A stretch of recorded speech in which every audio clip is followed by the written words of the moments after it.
Item ಯಾವುದೇ ಇರಲಿ try ಮಾಡಿ ಆಚಿ ಚಿಕನ್ ಮಸಾಲಾ. ಬೆಳಗಾವಿಯಲ್ಲಿ ಕಮರ್ಷಿಯಲ್ ಗ್ಯಾಸ್ ಸಿಲಿಂಡರ್ ಅಭಾವದಿಂದಾಗಿ ಸಾಕಷ್ಟು ಹೋಟೆಲ್ಗಳು ಬಂದ್ ಆಗ್ತಾ ಇದ್ವು. ಇದೀಗ ಆ ಹೋಟೆಲ್ಗಳು ಎಲ್ಲವೂ ಕೂಡ ಬಯೋಮಾಸ್ ಒಲೆಗಳತ್ತ ಮುಖ ಮಾಡಿರುವಂಥದ್ದು. ಬೆಳಗಾವಿಯ ಉದ್ಯಮ ಭಾಗದಲ್ಲೇ ಈ ಒಂದು ಬಯೋಮಾಸ್ ಒಲೆಗಳನ್ನು ಉತ್ಪಾದನೆ ಮಾಡುವಂತಹ ಘಟಕ ಕೂಡ ಇರುವಂಥದ್ದು. ಸದ್ಯ ಈಗ ಆ ಒಂದು ಬಯೋಮಾಸ್ ಒಲೆಗಳಿಗೆ ಬಹು ಡಿಮ್ಯಾಂಡ್ ಬಂದಿದೆ ಅಂತ ಹೇಳ್ಬೋದು. ನಾನೀಗ ಯಾವ ರೀತಿಯಾಗಿ ಅದನ್ನು ರೆಡಿ ಮಾಡ್ತಾರೆ ಅನ್ನುವಂಥದ್ದನ್ನು ಕೂಡ ತೋರಿಸ್ತಾ ಹೋಗ್ತೇನೆ. ಸದ್ಯ ಈಗೇನಿದೆ ಇದು ರೆಡಿ ಆಗಿರುವಂಥ ಬಯೋಮಾಸ್ ಗ್ಯಾಸ್. ಸೊ ಇದು ಸದ್ಯ ಈಗ ಹೋಟೆಲ್ಗಳಿಗೆ ಇಂಥದ್ದೊಂದು ಒಲೆಗಳಿಗೆ ಈಗ ಬಹು ಬೇಡಿಕೆ ಬಂದಿರುವಂಥದ್ದು. ಒಳಗಡೆ ಭಾಗದಲ್ಲಿ ಇದೇನಾಗುತ್ತೆ, ಇವು ಕಂಪ್ಲೀಟಾಗಿ ರೆಡ್ ಆಗ್ತವೆ. ಸೊ ಕೆಳಗ ಭಾಗದಲ್ಲಿ ತೋರಿಸ್ತಾ ಹೋಗ್ತೇನೆ. ಯಾವ ಬೇಕಾದ ಕಟ್ಟಿಗೆಗಳನ್ನು ಕೂಡ ಇಲ್ಲಿ ಬಳಕೆ ಮಾಡಿಕೊಂಡೇ ಇದನ್ನು ಬಳಸ್ಬೋದಾಗಿದೆ. ಸೊ ಹೋಟೆಲ್ಗಳಲ್ಲಿ ಈಗ ಒಂದು ಕಡೆ ಕಮರ್ಷಿಯಲ್ ಗ್ಯಾಸ್ ಸಿಲಿಂಡರ್ಗಳು ಸಿಗ್ತಾ ಇಲ್ಲ. ಹೀಗಾಗಿ ಗ್ಯಾಸ್ ಸಿಲಿಂಡರ್ ಸಿಗದ ಕಾರಣಕ್ಕಾಗಿ ಕಂಪ್ಲೀಟಾಗಿ ಹೋಟೆಲ್ಗಳು ಬಂದ್ ಆಗಿರುವಂಥದ್ದು. ಆದರೆ ಇದೀಗ ಬೆಳಗಾವಿಯಲ್ಲೇ ಈ ಒಂದು ಬಯೋಮಾಸ್ ಗ್ಯಾಸ್ ತಯಾರಿಕಾ ಘಟಕ ಇರುವಂಥದ್ದು ಸಾಕಷ್ಟು ಜನರಿಗೆ ಗೊತ್ತಿರಲಿಲ್ಲ. ಯಾವಾಗ ಈ ಯುದ್ಧದ ಎಫೆಕ್ಟ್ದಿಂದಾಗಿ ಗ್ಯಾಸ್ ಸಿಲಿಂಡರ್ಗಳು ಸಿಗ್ತಾ ಇಲ್ಲ ಅನ್ನುವಂಥದ್ದು ಒಂದು ಕಡೆ ಆದಾಗ ಸೊ ಬಹುತೇಕ ಜನರು ಕೂಡ ಈ ಒಂದು ಬಯೋಮಾಸ್ ಗ್ಯಾಸ್ಗಳತ್ತ ಮುಖ ಮಾಡಿರುವಂಥದ್ದು. ಸದ್ಯ ಈಗ ತಯಾರಿಕಾ ಘಟಕವನ್ನು ತೋರಿಸ್ತಾ ಇದ್ದೇನೆ. ಬಹು ಡಿಮ್ಯಾಂಡ್ ಇರುವಂಥದ್ದು. ಬಹುತೇಕ ಇಲ್ಲಿವರೆಗೂ ಅಂದರೆ ಯುದ್ಧ ಆರಂಭವಾದ ಬಳಿಕ ಕಳೆದ 2 ವಾರಗಳಲ್ಲಿ ಅತಿ ಹೆಚ್ಚು ಬಯೋಮಾಸ್ ಒಲೆಗಳನ್ನು ಇಲ್ಲಿ ತಯಾರು ಮಾಡಿರುವಂಥದ್ದು. ಇಷ್ಟು ದೊಡ್ಡ ಹೋಟೆಲಿಂದ ಹಿಡಿದು ಸಣ್ಣ ಪುಟ್ಟ ಹೋಟೆಲ್ ಒಳಗೂ ಕೂಡ ಇವುಗಳನ್ನು ಬಳಸ್ಬೋದಾಗಿದೆ. ಸದ್ಯ ಎಲ್ಲವೂ ಕೂಡ ಈಗ ರೆಡಿ ಮಾಡ್ತಾ ಇರುವಂಥದ್ದನ್ನು ದೃಶ್ಯಾವಳಿಗಳಲ್ಲಿ ಗಮನಿಸ್ಬೋದಾಗಿದೆ. ಇದು ಸದ್ಯ ಈಗ ಬೆಳಗಾವಿಯಲ್ಲಿ ಬಹು ಬೇಡಿಕೆ ಒಲೆಗಳಂತ ಹೇಳಿದ್ರು ಕೂಡ ತಪ್ಪಾಗ್ಲಿಕ್ಕಿಲ್ಲ. ಯಾಕಂದರೆ ಗ್ಯಾಸ್ ಸಿಲಿಂಡರ್ ಸಿಗದೇ ಇದ್ದರೆ ಸೌದೆ ಒಲೆ ಮಾಡಿ ಅಡುಗೆ ಮಾಡೋಕ್ಕೆ ಬಹಳಷ್ಟು ಹೋಟೆಲ್ಗಳಲ್ಲಿ ವ್ಯವಸ್ಥೆ ಇರುವುದಿಲ್ಲ. ಆದರೆ ಈ ಒಂದು ಬಯೋಮಾಸ್ ಒಲೆಗಳಿಂದಾಗಿ ಸದ್ಯ ಈಗೇನು ಗ್ಯಾಸ್ ಬಳಕೆ ಯಾವ ರೀತಿ ಮಾಡ್ತಿದ್ರು ಅದೇ ಮಾದರಿಯಲ್ಲಿ ಇದನ್ನು ಬಳಕೆ ಕೂಡ ಮಾಡ್ಬೋದಾಗಿದೆ. ಸದ್ಯ ಈಗ ನಮ್ಮ ಜೊತೆಗೆ ಈ ಒಂದು ಬಯೋಮಾಸ್ ಗ್ಯಾಸ್ ತಯಾರಿಕಾ ಘಟಕದ ಮಾಲೀಕರಿದ್ದಾರೆ, ಅವ್ರನ್ನ ಮಾತಾಡ್ತೀನಿ. ಸರ್, ಈಗ ಯಾವ ರೀತಿಯಾಗಿ ಕಳೆದ ಕೆಲ ದಿನಗಳ ಹಿಂದೆ ಪರಿಸ್ಥಿತಿ ಇತ್ತು, ಈಗ ಯುದ್ಧದ ಎಫೆಕ್ಟ್ ಆದ ಬಳಿಕ ನಿಮ್ಮ ಈ ಒಂದು ಬಯೋಮಾಸ್ ಒಲೆಗಳಿಗೆ ಎಷ್ಟು ಡಿಮ್ಯಾಂಡ್ ಬಂದಿದೆ ಅಂತೇಳಿ? ಹೋದೊಂದು ವರ್ಷನಾಗ ನಾವು ಎಷ್ಟು ಮಾರಿಲ್ಲ, ಅಷ್ಟು ಹೋದೊಂದು ತಿಂಗಳದಾಗ ಮಾರೀವ್ರಿ ನಾವು. ಸೊ ಎಲ್ಲ ಹೋಟೆಲ್ಗಳಿಗೆ ಇದು ಮೊದಲಾಗಿ ನಾವು ಹೇಳ್ತಾ ಇರಬೇಕು, ಕಾಸ್ಟ್ ಸೇವಿಂಗ್ ಇಕ್ವಿಪ್ಮೆಂಟ್ ಅಂತ ಹೇಳ್ತಾ ಇದ್ವಿ. ಸೊ ನೀವು ಗ್ಯಾಸಿಗೆ ಎಷ್ಟು ಖರ್ಚು ಮಾಡ್ತೀರಿ ಅದಕ್ಕಿಂತ ಒಂದು 70% ಸೇವಿಂಗ್ಸ್ ಆಗ್ತದೆ ನಿಮ್ದು ಅಂತ ಹೇಳ್ತಾ ಇದ್ವಿ. ಬಟ್ ಇವಾಗ ಸಿಗ್ತಾನೆ ಇಲ್ಲ ಅಂದಾಗ ಎಲ್ಲ ಹೋಟೆಲ್ ಮಾಲೀಕರು ಬಂದು ಇದನ್ನು ತೊಗೊಂಡು ಕೇಳಿಕೊಂಡು ಅವ್ರು ಯಾವ ರೀತಿ ಬೇಕು ಆ ರೀತಿ ಮಾಡಿಸ್ಕೊಂಡು ಹೋಗ್ತಾ ಇದ್ದಾರೆ. ಈಗ ಇದ್ರ ಬಳಕೆ ಯಾವ ರೀತಿಯಾಗಿರುತ್ತೆ ಸರ್? ಮತ್ತು ಈಗ ನಿಮ್ಗೆ ಆರ್ಡರ್ ಕೊಟ್ಟಾದ್ಮೇಲೆ ಎಷ್ಟು ದಿನಗಳಿಗೆ ತಲುಪಿಸ್ತಾ ಇದ್ದೀರಿ?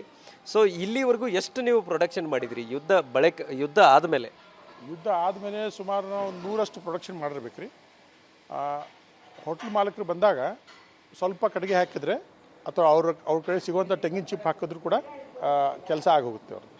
ಸೊ ಅವ್ರ ಖರ್ಚು ಭಾಳ ಕಡಿಮೆ ಆಗಿದೆ ಈಗ, ಮತ್ತು ಯುಟಿಲಿಟಿ ಎಫಿಷಿಯನ್ಸಿ ಚೆನ್ನಾಗಿದೆ. ಇದ್ರದ್ದು ಖರ್ಚು ವೆಚ್ಚ ಹೆಂಗೆ ಸರ್? ಇದ್ರ ಖರ್ಚು ವೆಚ್ಚ ಅಂದರೆ ₹100 ನೀವು ಡೀಸೆಲ್ ಅಥವಾ LPG ಅಲ್ಲಿ ಯೂಸ್ ಮಾಡ್ತಾ ಇದ್ರಿ, ಅಲ್ಲೀಗ 20 ರಿಂದ 30 ರೂಪಾಯಿದು ಕಟ್ಟಿಗೆ ತಂದು ನೀವು ಯೂಸ್ ಮಾಡ್ಬೋದು. ನಿಮ್ಮ ಹತ್ರ ತೆಂಗಿನ ಚಿಪ್ಪು ಮತ್ತು ಏನಾದರೂ ಬೇರೆ ಅಗ್ರಿಕಲ್ಚರ್ ರೆಸಿಡ್ಯೂ ವೇಸ್ಟ್ ಇದ್ದರೆ ಅದನ್ನೇ ಯೂಸ್ ಮಾಡ್ಕೋಬಹುದು. ಇದ್ರದ್ದು ತಯಾರಿಕಾ ವೆಚ್ಚ ಎಷ್ಟಾಗುತ್ತೆ ಸರ್? ಸೊ ಗ್ರಾಹಕರಿಗೆ ಎಷ್ಟರ ಮಟ್ಟಿಗೆ ತಲುಪ್ತಾ ಇದೆ? ನಮಗೆ ಈಗ ಡೆಲಿವರಿ ಪೀರಿಯಡ್ ಸ್ವಲ್ಪ ಲೇಟ್ ಆಗ್ತಾ ಇದೆ. 1 ವಾರದಷ್ಟು ಟೈಮ್ ಬೇಕು ನಮಗೆ ಡೆಲಿವರಿ ಕೊಡೋಕ್ಕೆ.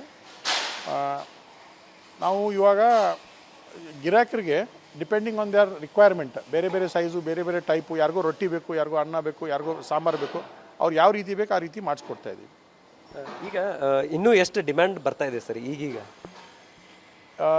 ಡಿಮ್ಯಾಂಡ್ ಬರ್ತಾ ಇದೆ, ಕಂಟಿನ್ಯೂಸ್ ಆಗಿ ಬರ್ತಾ ಇದೆ. ಇನ್ಫ್ಯಾಕ್ಟ್ 4 ಬೇರೆ ಬೇರೆ ರಾಜ್ಯದಿಂದ ಬರ್ತಾ ಇದೆ. ಬೆಳಗಾವಿ ಬಿಟ್ಟು, ಗೋವಾ ಬಿಟ್ಟು, ಹೈದರಾಬಾದ್ ಹಿಡ್ಕೊಂಡು ಅಥವಾ ಮಹಾರಾಷ್ಟ್ರ ಹಿಡ್ಕೊಂಡು ಎಲ್ಲ ಕಡೆಯಿಂದ ಬೇಡಿಕೆ ಬರ್ತಾ ಇದೆ. ಡೈಲಿ ಎಷ್ಟು ಮಾಡ್ತಾ ಇದೆ? ಡೈಲಿ 10 ಯೂನಿಟ್ಸ್ ಮಾಡ್ತೀವಿ ನಾವು. 10 ನಂಬರ್ಸ್, 10 ಕ್ವಾಂಟಿಟಿ. ಮೊದಲು ಎಷ್ಟು ಮಾಡ್ತೀವಿ? ಮೊದಲು ತಿಂಗಳಿಗೆ 10 ಮಾಡ್ತಿದ್ದಿಲ್ಲ. ನಮ್ಮ ಬೆಳಗಾವಿಯಲ್ಲಿ ಎಷ್ಟು ಬಳಕೆ ಆಗ್ತಾ ಇದೆ ಸರ್ ಈಗ? ಸುಮಾರು 100 ಜನ ಯೂಸ್ ಮಾಡ್ತಿರ್ಬೋದು ಈಗ ಪ್ರೆಸೆಂಟ್. ಮೊದಲು ಸರ್? ಮೊದಲು ವರ್ಷದಾಗ 100 ಮಾಡಿದ್ದಿಲ್ಲ ನಾವು. ಈಗ 10 ದಿನದಲ್ಲಿ 1 ತಿಂಗಳಲ್ಲಿ 100 ಮಾರಿದ್ವಿ. ಸೊ ಏನು ಹೇಳ್ತೀರಿ ಸರ್ ಗ್ರಾಹಕರಿಗೆ?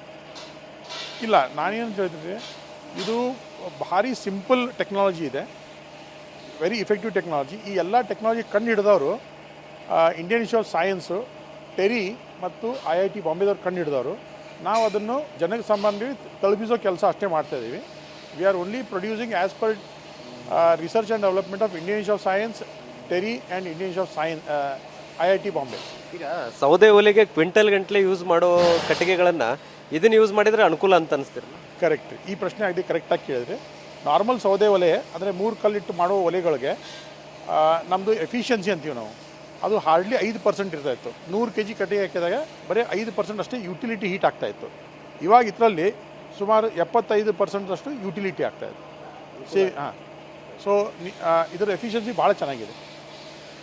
ಸೊ ಇದಿಷ್ಟು ಸದ್ಯ ಈಗ ಒಂದು ಕಡೆ ಹೋಟೆಲ್ ಸೇರಿದಂತೆ ಬಹುತೇಕ ಎಲ್ಲ ಕಡೆಗಳಲ್ಲೂ ಈ ಒಂದು ಒಲೆಗಳನ್ನು ಬಳಕೆ ಮಾಡಬಹುದಾಗಿದೆ ಮತ್ತು ಕಟ್ಟಿಗೆ ಸೇರಿದಂತೆ ಕೃಷಿಗೆ ಬಳಸುವಂತಹ ತ್ಯಾಜ್ಯಗಳನ್ನು ಕೂಡ ಇಲ್ಲಿ ಬಳಕೆ ಮಾಡಿದ್ದೆ ಆದರೆ ಸರಾಗವಾಗಿ ಒಲೆ ಉರಿಯುತ್ತೆ. ಸೊ ಹೀಗಾಗಿ ಬಹುತೇಕ ಈ ಒಂದು ಒಲೆಗಳಿಗೆ ಕಳೆದ ಕೆಲ ದಿನಗಳಿಂದ ಬಹು ಡಿಮ್ಯಾಂಡ್ ಬಂದಿರುವಂಥದ್ದು. ವರ್ಷದಲ್ಲಿ ಮಾಡಬೇಕಾಗಿರುವಂಥದ್ದನ್ನು ಒಲೆಗಳನ್ನು ಕಳೆದ 1 ತಿಂಗಳಲ್ಲಿ ನಾವು ಉತ್ಪಾದನೆ ಮಾಡಿಕೊಟ್ಟಿದ್ದೀವಿ.